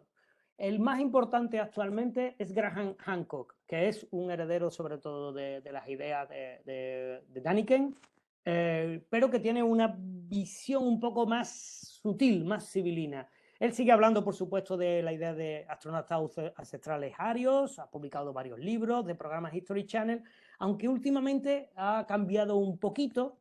He podido ver su serie porque tengo Netflix y podéis ver sus ideas abiertamente en Netflix sin ningún problema en la serie Apocalipsis del pasado, en la que pone en duda la arqueología oficial, considerando como una civilización superior que existió antes de la última transición. Es verdad que últimamente, al menos en estos documentales, se corta mucho de hablar de raza superior o de que las características de esa raza superior. Él habla con muchísimo más, podemos decir, de una manera un poco más cuidadosa a ese respecto, pero sigue manteniendo esa idea y sobre todo poniendo en duda cualquier tipo de arqueología científica, diciendo que lo que tienen es, ocultan la realidad a los especialistas. Y aquí tenemos a quizá uno de los más famosos, lo digo porque lo podemos ver en esto de alienígenas ancestrales, de D-Max en España, en otros sitios se ve en otros canales, que es, en este caso es suizo, como Daniken, y es que un poco el hijo académico de Daniken, Giorgio Tsoukalos, que es de origen griego, pero ya digo, es suizo, que se encarga de dirigir el Centro para la Investigación de los Antiguos Astronautas, que creó Daniken en Suiza, y alguna vez Oscar y yo hemos hablado y creo que también con Luis, de hacer una excursión un día y a ver ese centro para la investigación. Creo que Luis había ido, me parece, no lo sé. Bueno, en cualquier caso sería curioso ir un día a ver esto para podernos reír más. Pero que en este caso es una persona que se está haciendo de oro con este tipo de producciones, es productor de numerosas series, en este caso la última de Alienígenas Ancestrales, que nos las machacan los domingos, sábados, viernes por la tarde en D-Max durante horas, además podemos ver durante horas esta chorrada, pero con una gran trascendencia, desde luego, y por supuesto defienden que los astronautas extraterrestres tenían aspecto nórdico y que por supuesto dejaron sus huellas especialmente en América, especialmente en el mundo maya. Bueno, creo que más o menos he dejado explícitamente clara la vinculación entre las teorías de los astronautas ancestrales y el racismo de extrema derecha, pero me gustaría señalar cómo otros han reflexionado sobre este tema. Y tan pronto como en el año 1964, Richard Hofstadter, en el Anti-Intellectual in American Life, es una obra que no es tan fácil de conseguir hoy día como las otras de las que estamos hablando, señalaba ya esto. La política americana ha sido con frecuencia un espacio para las mentes más cabreadas o las mentes cabreadas. En los últimos años hemos visto cómo trabajan esas mentes cabreadas, sobre todo entre los seguidores de la extrema derecha, que ahora ha demostrado cuánta ventaja política puede obtenerse del resentimiento y las pasiones de una pequeña minoría. Como vemos, Hofstadter ya en el año 64 ya marcaba cuál podía ser el peligro de este vínculo entre las ideas esotéricas, el cabreo de las poblaciones más con las peores situaciones y la utilización de estas ideas por extrema derecha. Para ir cerrando, ¿y en España? ¿Qué tenemos en España al respecto? Bueno, pues básicamente no encontramos un vínculo tan evidente, al menos no de la misma manera que hemos visto antes, aunque sí con expresiones de tipo abiertamente xenófobo. En gran medida porque no tienen ideas propias. La mayoría de nuestros investigadores lo que se han limitado es a seguir las teorías que ya hemos señalado cuando no las copian directamente. Es decir, fusilan a Daniken, a Cherroux, a Ford sin ningún tipo de problema. Y cuando no, pues implícitamente también las están secundando. Aquí hay todo, pongo un listado de los que vamos a ver algunos, del que de los que hay, bueno, ya digo, trabajan además tienen programas en Radio Televisión Española como Miguel Blanco, Fernando Jiménez del Oso, como es el que vamos a ver ahora, tuvo su televisión en Televisión Española, o Iker Jiménez, como bien sabemos, que tiene sus programas en 4. En este caso os hablo de Fernando Jiménez del Oso porque es un poco el padre aquí en España de este tema, sobre todo porque tuvo un impacto muy grande porque tenía un programa en máxima audiencia, bueno, en los tiempos en que televisión española solamente había una y la segunda que se veía no en todas partes de España. Y Fernando Jiménez del Oso era un poco el Félix Rodríguez de la Fuente del esoterismo, es decir, igual que Félix Rodríguez de la Fuente trajo el naturalismo a España un poco para el gran público, Fernando Jiménez del Oso lo hizo a este respecto. Sobre todo fue en la época de la transición española. Fue el Iker Jiménez de los años 70 y 80 en España. La verdad que tenía una voz muy parsimoniosa y cavernosa. No sé si nos dará tiempo a ver algo. No sé si esto cargará. Otras veces no ha funcionado, pero no, creo que no. Me va a saltar por otra parte. Creo que si no pueden meter Fernando Jiménez del Oso en YouTube y les saldrán programas antiguos. Ya digo, era un poco una especie de Rasputín, hablaba con una voz muy cavernosa, muy profunda. Y la verdad que, bueno, a mí como cuando era niño, a mí esto me atraía muchísimo. Y yo recuerdo que en mi casa fue un personaje importante. Por ejemplo, a mi madre estas ideas pues las ha traído con muchísima fuerza durante mucho tiempo. Ahora discuto con ella de estos temas. En fin, el otro gran personaje, en este caso también, además un vecino de los que vivís ahora en Vitoria, porque es de allí, es vitoriano, JJ Benítez, que fue la persona de referencia para los temas esotéricos en los años 80, sobre todo porque sacó una serie de libros llamados Caballos de Troya, que tuvieron un éxito tremendo en España, y que es un periodista realmente formado en la prensa franquista y que defiende teorías como las que la civilización se debió a la presencia de alienígenas, que Jesucristo era un extraterrestre llegado de Orión, literalmente, que las pirámides de Egipto no se podían construir por los egipcios porque estaban en la edad de piedra. Lo curioso es que llegó a dirigir hasta un curso de verano en la Universidad Complutense de Madrid, nada menos, en el año 92, que creó una enorme polémica. Por ejemplo, Toaria, del que hemos hablado antes, pues puso el grito en el cielo y hubo numerosas quejas y participaron. En este caso, por ejemplo, participó Daniken y otros elementos que tenían acceso a, por ejemplo, Julio Marbizón, que es un sevillano que se dedica, en realidad era meteorólogo, pero hablaba a la vez de la sábana santa y cosas de ese tipo. Te hablan también a la misma vez de Fátima, en fin. Hace poco tiempo, en el año 2001, la recogí esta declaración, ahora andaba en otras cosas, porque creo que se murió su mujer y andaba el pobre muy deprimido y demás, y andaba en otros temas. Pero hasta el año pasado hablaba todavía un poco de esoterismo, en este caso en un programa que se llama La Brújula Verde, la brújula, la escóbula de la brújula, que es de los podcasts de la cadena SER, y este declaró directamente sin problema cuando le preguntaron, bueno, ¿y qué tiene de científico lo que tú haces? Él dijo, la ciencia me importa muy poco y no me merece ningún respeto. Bueno, pues básicamente esta persona que tiene esta idea escribe sobre ello, considerando que la ciencia no le merece ningún respeto. También, por ejemplo, dice sobre la llegada extraterrestre, en la historia solo podemos especular. Por lo tanto, lo que él ha hecho básicamente ha sido especular durante toda su vida. Y después sobre la llegada de una única civilización alienígena, no quiso asegurarlo, pero que no dudaba de que esos extraterrestres existían y que habían estado alguna vez en la Tierra. Bueno, para ir terminando, yo digo Iker Jiménez, que es quizás el más conocido, el más popular, que es el director primero empezó en la radio, después en televisión, por cierto, es también de Vitoria, creo, es también de Euskadi. Pues en este caso ha hecho programas muy variados, como bien sabéis, la mayoría de ellos relacionados con el misterio, con esa nave del misterio que él utiliza, que en apariencia tiene una actitud periodística, porque él es periodista y plantea esa, pero que directamente podemos decir, es una información pseudocientífica y es lo que se dedica a divulgar. Hay una parte de los medios progresistas que no dudan en tacharlo de secundar ideas conspiranoicas de la extrema derecha. Yo no tengo datos para decirlo, pero sí puedo decir que veo sus programas y que las ideas corresponden mucho con esas ideas conspiranoicas que que tiene la extrema derecha, a tal punto que, por ejemplo, en el jueves, el año pasado, por estas fechas precisamente, pues sacaban esta broma hablando de cómo Iker Jiménez, pues, por ejemplo, con respecto a la COVID-19, pues hablaba de que sí era cuestiones relacionadas con los nazis o con virus creados por China, es decir, con ideas conspiranoicas de diferente tipo. Incluso en el País Vasco habéis tenido algunos directamente que ha hablado de una raza superior de extraterrestres vascos. En este caso, Ursi y Itza, que él mismo se consideraba extraterrestre, que él decía que veníamos de Orión y que se convirtieron, esos extraterrestres que vinieron de Orión se convirtieron en pastores y que de paso habían pasado por la Atlántida. Yo creo que podía haber dicho, sirviendo de antecedente para los vascos que se van de vacaciones a las costas andaluzas todos los años. En fin, bueno, lo interesante, algunas de las cosas que ha dicho en público en la ETV, en el programa Toma y Daca, creo que esto es del año 2005, 2006 o algo así. El 80% de los humanos somos extraterrestres. El 20% restante, los auténticos terrestres, son los negros.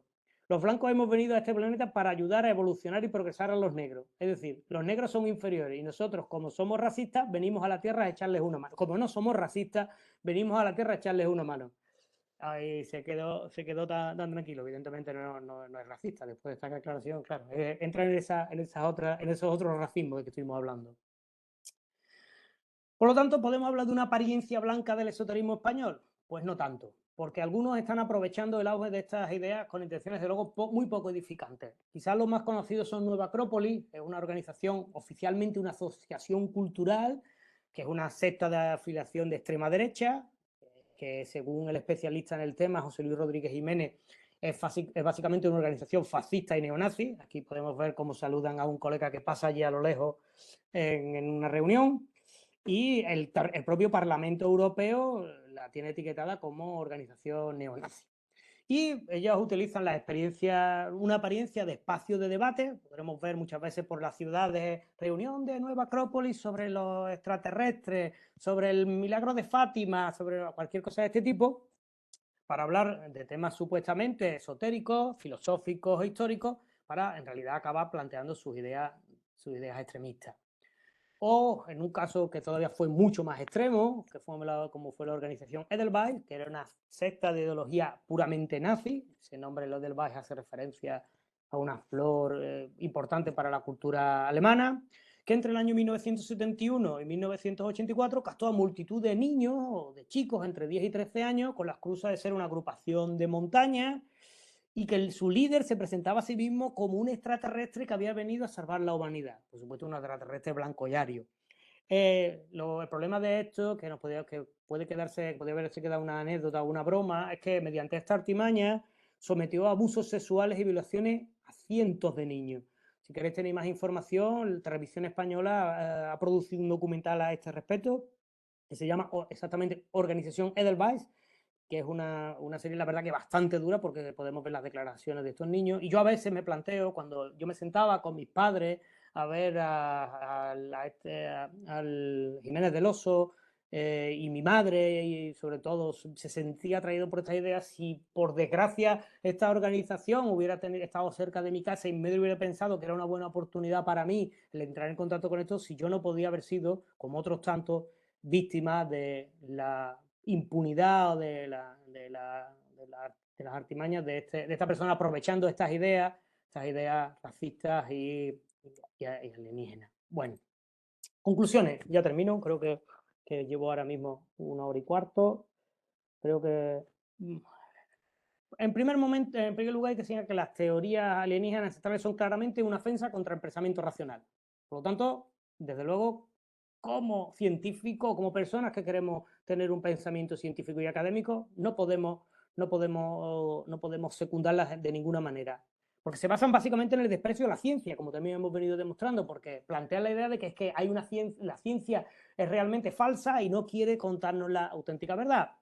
Desde luego, para lo que sirve es para obviar la complejidad de los problemas, y defienden soluciones simplistas. Es decir, nos dan soluciones simplistas a problemas tremendamente complejos. Por lo tanto, lo que nos están, podemos decir, abocando a establecer, podemos decir, una solución populista de los problemas.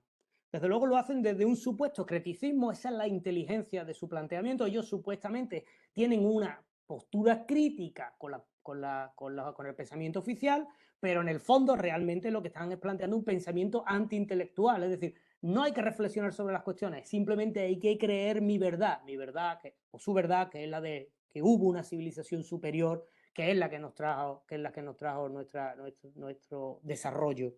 Desde luego, esto lo que es un pensamiento acrítico que ampara ideas irracionales y que son mucho más peligrosas realmente que se crea o no en alienígenas, como son la xenofobia, el racismo, el supremacismo blanco, y que desde luego lo último de todo, realmente cuando uno analiza a estos personajes, en el fondo les da igual todo esto y en la mayoría de los casos lo hacen solo y exclusivamente por un interés climatéstico, por enriquecerse, por ganar dinero de aquellos que son, podemos decir, más ilusos o que tienen menos capacidad de cuestionar sus ideas.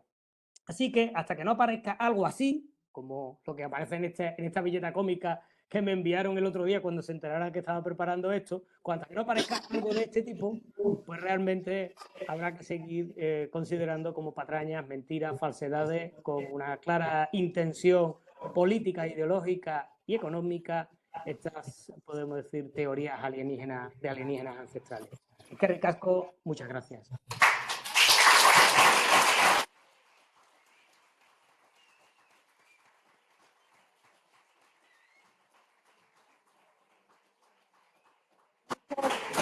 Muchas gracias, Sigfrido. Ahora vamos a dar paso, si queréis hacer alguna pregunta, consideración sobre lo que habéis oído. Bueno, se habéis visto la explicación de por qué en esta clase de Historia de América hemos metido este tema, ¿no? Es la primera y casi única oportunidad que tendréis de estudiar historia fuera de Europa, y sí que es cierto que bueno, estas visiones se refieren siempre con civilizaciones que no sean europeas. Yo nunca he visto a nadie que diga que el Coliseo o que las catedrales, pues vamos a ir a Burgos dentro de un mes a verla, pues nadie ha dicho que tienen que ser imposibles de hacer con la tecnología. Entonces, sin embargo, pues cuando ven pues cualquier resto arqueológico en África, en América, en Asia, y los americanos, pues dicen que es imposible que con la tecnología se pueda hacer, ¿no? Ese es el planteamiento. Y de ahí, como veis, la cosa va mucho más. Yo hace unos años casi como una pequeña broma, te acuerdas de Sigfrido, de comentar esto, pero realmente cada vez que lo presentas encuentras cosas nuevas y no sé si sorprendentes o aterradoras, ¿no? Pero bueno, si tenéis alguna pregunta, tanto aquí como en la gente que esté online, pues podemos por aquí, ¿no?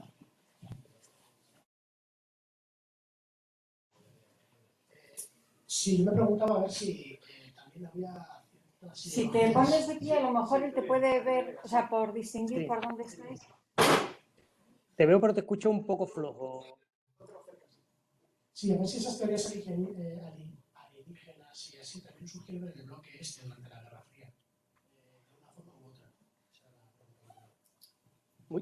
Muchas gracias. Esa pregunta misma, exactamente igual, nos la hicimos Óscar, Luis y demás, porque no tenemos mucha información al respecto.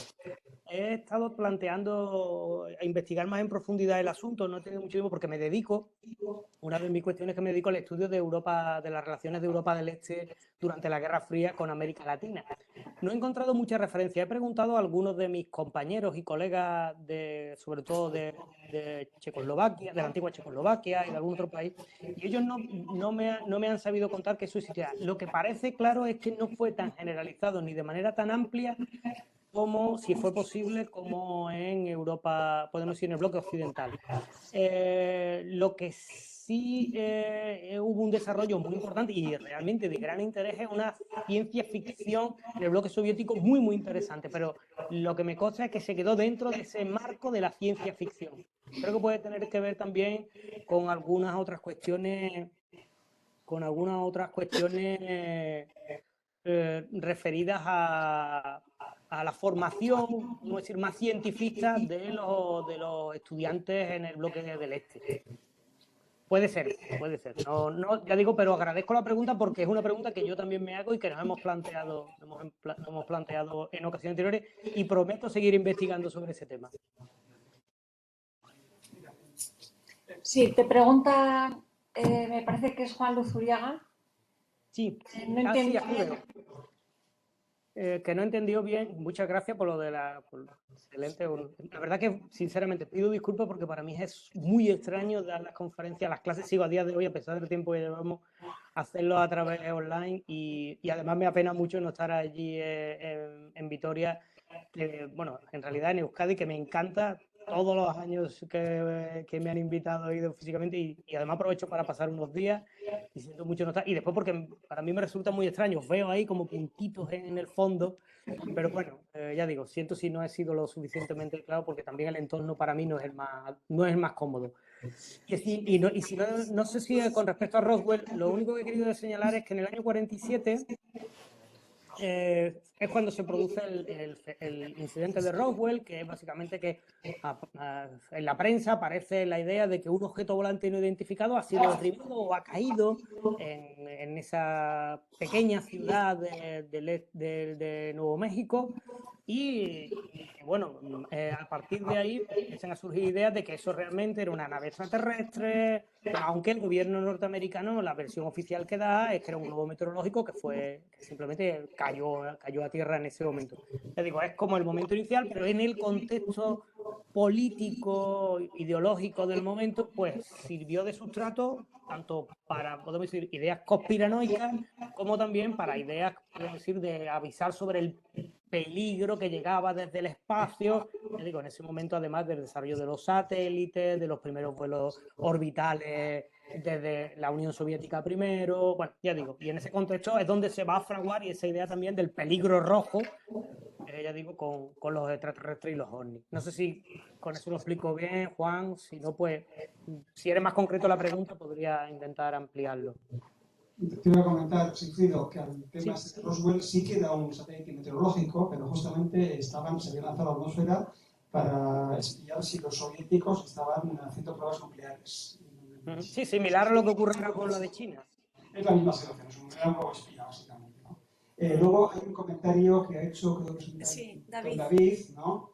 Se ha escapado sobre la partícula de, bueno, no hay traducciones, ¿no? Es decir, la famosa partícula de Dios, esa que se contaba del bosón Higgins, y realmente es una mala traducción y también un poco de censura, ¿no? Porque él hablaba de la Gordon Particle, esa, bueno, la traducción que ponía, yo hay otra traducción un poco más salvaje, pero bueno, es la que hicieron, y nos pareció que una palabra no se podía poner en un texto científico llamando partícula de Dios, ¿no? Y a partir de ahí un poco raras, ¿no? Es interesante, hombre, yo creo que lo otro es un poco más error, y en este caso, por parte de la prensa generalista, esa idea de vincularlo todo a cuestiones que la población en general pueda entender, pues hace que muchas veces simplifiquen tanto, pues sobre todo en el caso de bosón de Higgs. Tengo amigos que trabajan en el CERN y han participado en proyectos al respecto del acelerador de partículas y demás, y les molesta muchísimo todas estas cuestiones, pero claro, es lo que a veces nos pasa también a los historiadores, que vemos noticias escritas por los periodistas y explican de una manera tan simplista y tenso que acaban diciendo una tontería, ¿no? Y en este caso yo creo que lo que ocurre es, por tratar de explicar esa partícula originaria, pues claro, lo señalan con las ideas de la creación.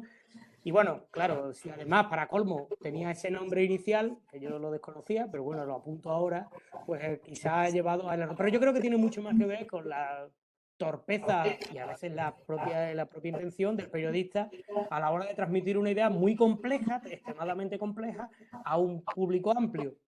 Quizá es interesante que una buena llamada de atención para que los científicos hagamos, o los que se dedican a la ciencia, hagamos un esfuerzo mayor en nuestra labor divulgativa y sepamos explicar mejor las cosas o de una manera que sea comprensible para un amplio sector de la población. Lo que pasa es que también, a veces cuando he tenido estos debates, hay que pensar que esto es como dijo el otro, no se le puede gustar a todos, ¿no?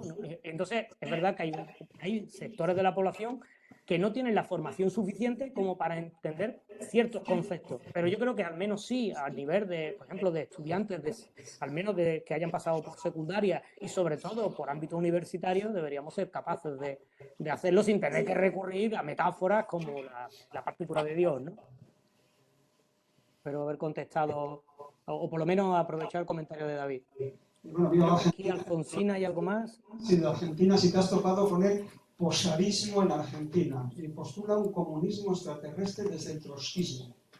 Madre mía, lo apunto ahora mismo. Vienen de una sociedad postcapitalista del espacio exterior durante la Guerra Fría. Sinceramente, Esto lo pilla con los ojos y hace una película. Bueno, enlaza con la primera pregunta que tuvimos. Sinceramente, desconocía esto. Lo apunto y lo busco, porque no sabía que esto existía. Hola. Sí, adelante. Voy a hablar de un personaje de la época del oso, el Marqués de Araciel. No sé si te suena. Marqués de Araciel, sí, me suena. Un tipo que es una especie de Gandalf, pero con acento andaluz. Sí. Algo así, una cosa así, pero era absolutamente iluminado y además un tipo como muy divertido. Se notaba unas cosas por la cabeza tremendas. O sea, así como Jiménez era absolutamente tenebroso, era como una cosa como divina, de luz, de maravilla galáctica. No, y segundo, los libros de Daniken y de Powells no hay quien interés si los quieres por rastros y mercadillos, son muy fáciles de encontrar. Sí. Porque se han editado a mansalva y siempre por ahí ediciones circulando y muy baratas. Exactamente, ediciones baratas las hay. Incluso hoy día se puede encontrar sin ningún problema en PDF, sí, por desgracia con muchísima facilidad. Sí, no, y si se quiere ir un poco más allá, von Daniken, yo recuerdo que en los años 70 venía a TV y se le entrevistaba. Sí. Entonces, las entrevistas como estarán por ahí grabadas que se pueden encontrar para ver lo que se por la boca. Yo creo que en los archivos de Televisión Española habría que rastrearlo un poco y sería relativamente fácil de... Un magazine súper popular. Yo creo recordar que alguna vez le vi. Sí. Incluso no en programas exclusivamente esotéricos. Yo creo recordar que en alguno más generalista también puede que participara alguna vez. Mira, aprovecho y leo aquí. Muchas gracias por el comentario. Sobre todo porque también sitúa a los más jóvenes cómo era ese ámbito. Hay que pensar que esa televisión, quizá para los que no lo han vivido, esa televisión española, que un programa lo podían ver perfectamente 10, 15 millones de personas, sin más, cualquier noche, era capaz de transmitir ideas con una fuerza que nosotros hoy no podemos ni imaginar. Porque claro, sí, a lo mejor Iker Jiménez tiene varios programas de televisión, pero sus programas no sé qué audiencia tienen, pero tendrán, no sé, 1 millón, no sé si llega a eso, 2 millones, pero en el mejor de los casos y no siempre. Y aparte ha quedado como un personaje medio cómico, ¿no? De que la gente imita e incluso se... Pero en este otro caso lo que estamos hablando era lo que salía en televisión española era, entre comillas, como decía mi abuela, debe de ser verdad porque ha salido en televisión, ¿no? Entonces, por lo tanto, hay que también pensar en ese contexto, la fuerza que tenía. Aquí Luis Alfonso... Tienes nosotros el método de Alfonsina que te dice que la obra más conocida de J. Posadas es el folleto del año 68, Platillos volantes, el proceso de la materia y la energía, la fe, la lucha revolucionaria y en la clase trabajadora y el futuro socialista de la humanidad. Digo para que lo busques, ¿no? Esto lo estoy guardando. Si me veis aquí mirando un poco eso, porque estoy guardando estos datos para la próxima conferencia que me llamen, citando además a Alfonsina, que es la que nos está pasando la información. Hay una pregunta de Mariano López de Miguel que dice: Osito, enhorabuena por la ponencia. Quisiera preguntarte, en Estados Unidos, ¿hasta qué punto llegaron a calar estas teorías dentro de movimientos extremistas antigubernamentales como canon? Estamos metiendo la teoría de palabras mayores. Pues las ideas, evidentemente, calaron de manera general en la mayoría de estos temas. Lo que sí es cierto que siempre ha habido un poco de reticencia. En realidad han sido un poco siempre unos frikis, entre comillas, los que llevaban esto. Y es verdad que, por ejemplo, el cine, la prensa, pues a veces se lo ha tomado con cierto humor. Pero es verdad que hay un porcentaje de la población, no recuerdo, hace poco salió una encuesta sobre las principales cosas que se le pedirían, no sé si me acuerdo si fue a este presidente o a Obama, no recuerdo, y lo primero que, podemos decir, la petición mayoritaria que había era que se pudiera entrar en el área 52, me parece que es donde supuestamente tiene el gobierno norteamericano los restos de las naves espaciales extraterrestres. Y esa era la petición mayoritaria de la población, si pudieran tener acceso al gobierno americano. Bueno, por lo tanto, en líneas generales es algo que ha tenido trascendencia, sí. Sí, ahí tenemos otra pregunta aquí.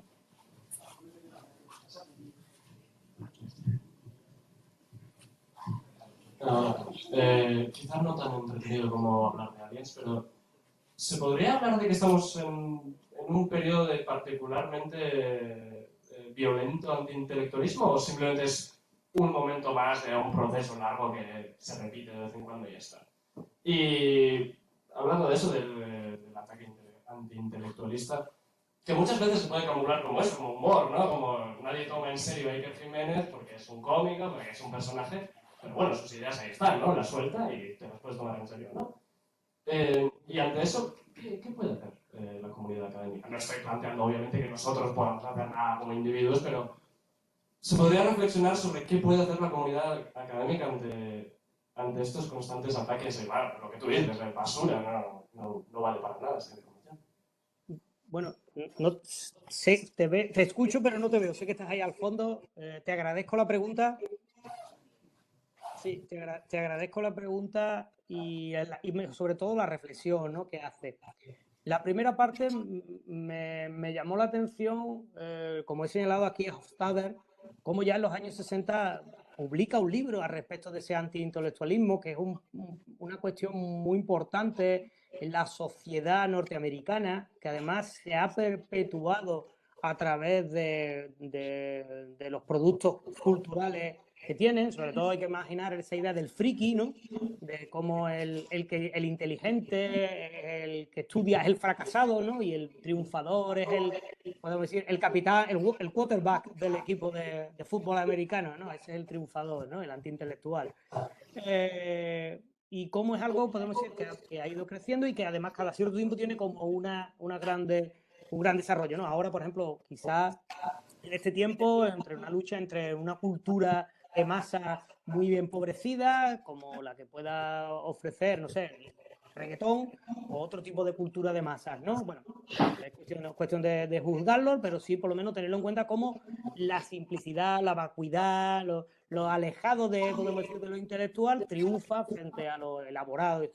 Claro, creo que en momentos como los que vivimos ahora, en movimientos en los que, podemos decir, hay unas tensiones sociales y políticas importantes, las sociales cada vez menos, porque por redes sociales somos fácilmente controlables, pues la manera de desactivar los discursos, podemos decir, complejos, es a través de estas otras posturas simplistas, de este antiintelectualismo. Entonces, en momentos como estos, pues evidentemente, ¿podemos hacer algo nosotros?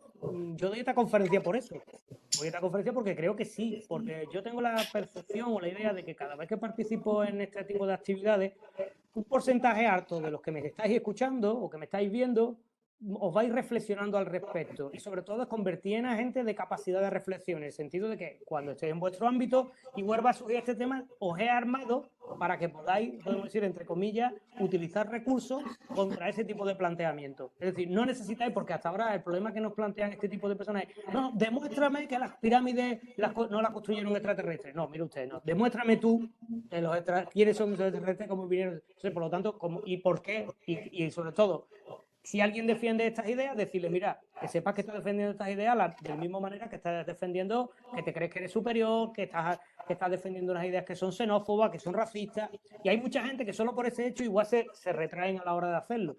Creo que puede servir, no digo que a mí me vaya a escuchar lo que le escucha a Iker Jiménez, pero bueno, algunos vais de aquí pensando al respecto de esto, y el día de mañana quizás sois vosotros los que podéis plantear estos cursos, a lo mejor, quién sabe, dar esos cursos, convertirlos en cursos oficiales en la universidad, como está ocurriendo en otras universidades, o una parte de la temática. Yo, por ejemplo, ya en clase, algo de esto siempre doy en clase, sobre todo cuando tengo que hablar de arqueología prehispánica, evidentemente para desactivar esta parte. En fin, bueno, que yo creo que sí, que es útil, y que vosotros, ahora mismo, espero que una parte de vosotros os vayáis de aquí pensando que es importante que vuestra participación en el debate público en este sentido es útil y sirve para desactivar por lo menos una parte de este mensaje.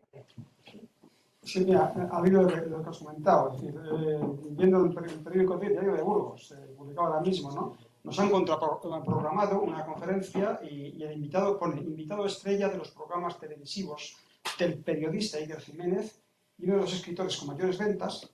El honesto Pedro Baños tiene la virtud de saber interpretar con claridad, respeto y afán divulgador el complejo momento actual, los escenarios bélicos, los desafíos tecnológicos y económicos o los cambios sociales a los que nos enfrentamos. Es decir, esta es la pelea que tenemos, quiero decir, y también es una culpa de suicidio igual nuestra, ¿no? Que muchos de nuestros colegas, o vosotros también, como sabéis de aquí, igual no asumimos como propia la necesidad de que también esta divulgación es nuestra, también tenemos un poco que pelearnos ahí y hacer, bueno, pues eso, decir que este señor, si todo su mérito es que sea un programa de Pedro Jiménez, pues todo lo demás que dice que es un gran conocedor de todo, pues me imagino que hay que poner un poco, sobre todo en duda, diría yo, ¿no? Sí, y Óscar, yo creo que, bueno, por supuesto, yo creo que hay que entrar en ese debate si es posible siempre, que si nos dejan las cargas administrativas, que son las que nos mandan, sobre todo. Ese es el mayor anti-intelectualismo que hay en la propia universidad, machacarnos con carga burocrática para que no pensemos, para que solo rellenemos papeles, pero bueno, ese es otro problema. Que lo que sí es cierto que tenemos que hacer. A mí, por ejemplo, me llama la atención cómo cuando yo comento esto, una parte de mis compañeros me dicen, ¿para qué te metes en esos líos? Eso es lo primero. Y otros me dicen, pero tú tienes tiempo para dedicarte a estas tonterías, literalmente, ¿no? Y le digo, pues yo creo que la conferencia más importante que doy, ahora que ya el segundo año que lo hago, pues la más importante que doy en el año. Porque estas ideas, el problema es que sus consecuencias son extremadamente graves para toda la sociedad. Extremadamente graves. Porque esas ideas, en el fondo, lo que están permitiendo es que otras, esto es como una especie de pequeña llave que abre la puerta para que otras ideas extremistas se metan en nuestra sociedad. Y que, podemos decir, alguien que defienda discursos que son paralelos, que no son exactamente a ellos, nos permita que por vasos comunicantes, a ver, sí que podemos llegar a creer en extraterrestres ancestrales, podamos creer que un tipo que nos cuenta 4 milongas, si le dejamos que nos gobierne como les dé la gana, pues nos va a salvar la vida, nos va a salvar el futuro, un salvapatria de turno. Pues no hay tanto camino entre una cosa y otra. O que, por ejemplo, lo que he comentado, el caso de que alguien se aproveche y abuse después cometiendo crímenes como los abusos sobre menores. ¿Alguna cuestión más? No. Ah, sí. Aquí, la última.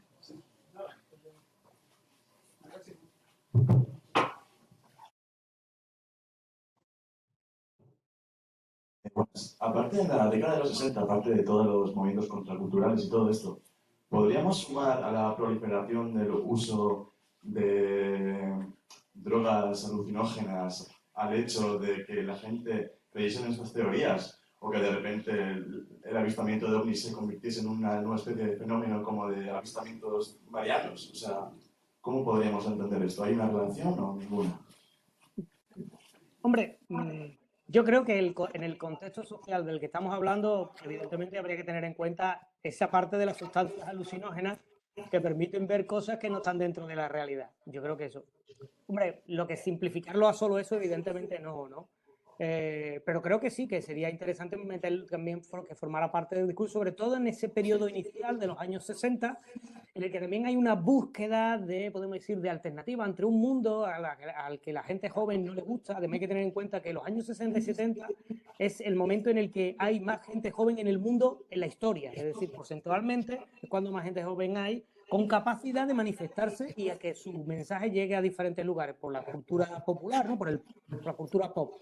La música, la escritura, los diferentes medios de comunicación están a cargo de gente joven. Hoy día esa situación ha cambiado. En el mundo occidental la juventud es minoritaria. Gente mayores, yo me considero joven y tengo 48 años, voy a cumplir 49, o sea, ya no soy joven. No tengo las mismas perspectivas que alguien que tiene 20 años. Pero sí es verdad que yo creo que puede entrar en el discurso. Yo creo que sí que es interesante y te agradezco la puntualización. La utilización de sustancias alucinógenas ayudaron. Yo también iría un poco más. También como el fenómeno OVNI se deshinchó con la llegada de los móviles. Porque, claro, todo el mundo tenía imágenes con una cámara de vídeo de estas antiguas, y ahora que hay móviles apenas hay OVNI, ¿no? Ya que sería muy fácil, todo el mundo tenemos una cámara de altísima calidad comparada con las que teníamos en los años 70 o 80, y no hay apenas vídeo de ovnis, ¿no? En fin, bueno, quizá también va paralelo a eso, ¿no? La tecnología ha llevado también a otros campos este tipo de cuestiones. Sí. Otra pregunta. Se van animando, sí, Fido. Me alegro muchísimo. Bueno, de paso te dirías que has conseguido que te invite. Luis Alfonso ha escrito que el año próximo a ver si montamos una charla en Bilbao. Yo te digo para... Luis, cuando quieras, donde tú quieras. Muchísimas gracias. Habrá que buscar cosas nuevas. Buenas. Ahora, sacada la cuestión de la tecnología, vivimos una época en la que, bueno, el analfabetismo funcional está en aumento y las organizaciones académicas o todo lo relacionado con lo académico tiene menos peso porque sale menos en las tecnologías, en las redes sociales o en la televisión, aunque la televisión esté ya un poco en decadencia por la llegada de estas plataformas. Bueno, medios audiovisuales, seguramente. Sí, medios audiovisuales. Todavía existen esos canales, como Canal Historia, que bueno, no se paran de despotricar sobre alienígenas o los Anunnaki, o no sé, políticos estadounidenses que estén unidos en ideas así como de alienígenas o ocultismo, vamos, todo lo rozado por el nazi. Y esto, sumando lo que antes he dicho, el analfabetismo funcional, puede ser una amenaza para todo lo académico. Yo creo que... Así que sí. Te escucho igualmente, te escucho todavía, ¿eh? Bueno, pues voy a gritar. Pienso que, yo qué sé, profesores, doctores o académicos, con conferencias como esta o metiéndose más en las redes sociales podrían ayudar al problema no solo del analfabetismo funcional, sino la desinformación o el antiintelectualismo. Eso. Me parece muy interesante tu reflexión y creo que está en el hilo de lo que estamos planteando, bueno, sobre todo Óscar, que es el que tiene esta iniciativa de traerme aquí, y yo creo que es verdad. Hay una cuestión, me estoy escuchando, no sé qué pasa, ahora sí. No sé si hay algo abierto por ahí. Dale, ya. Que es cierto que hay una cuestión con respecto a la capacidad que los profesores tenemos de transmitir nuestra información en redes sociales. Por una parte, como tú dices, cuestión es disfuncional, es decir, conozco a compañeros míos que a lo mejor por su edad no se atreven a enfrentarse a las redes sociales, o porque le tienen miedo, le tienen respeto, porque también las redes sociales son una jungla y no todo el mundo es capaz de transitar por ellas, y también porque tiene sus códigos, que algunos las conocemos mejor, sobre todo depende de las redes, pero sí es cierto... Ahí va. Ahora se nos ha cortado. ¿Sí, Frida?